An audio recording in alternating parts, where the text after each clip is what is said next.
উত্তর চব্বিশ পরগনা জেলার পর রাজ্য কাঁপালো দেগঙ্গার ইয়াজপুর প্রাথমিক বিদ্যালয়ের 7 বছরের মিমিষা সুলতানা।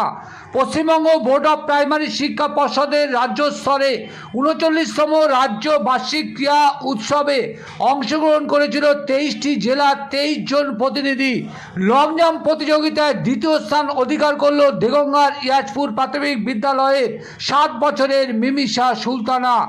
এর আগে চলতি বছরে 43তম উত্তর চব্বিশ পরগনা জেলা প্রাথমিক ক্রীড়া প্রতিযোগিতার দীর্ঘ লম্ফন প্রথম স্থান অধিকার করেছিল দেগঙ্গা থানার বেড়াচাপা 1 গ্রাম পঞ্চায়েতের ইয়াজপুর প্রাথমিক বিদ্যালয়ের প্রথম শ্রেণীর ছাত্রী মিমিষা।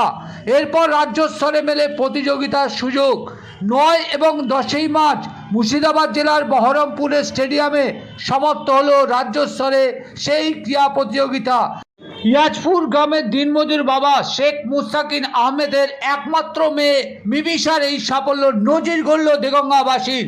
শনিবার ছোট্ট মিমিষার হাতে পুরস্কার তুলে দেন পশ্চিমবঙ্গ সরকারের প্রাথমিক শিক্ষা পর্ষদের সভাপতি ডক্টর গৌতম পাল মহাশয়। দেখুন সেই আনন্দ ঘন মুহূর্তের ছবি একমাত্র নজরে দেগঙ্গা পেজের ক্যামেরায়।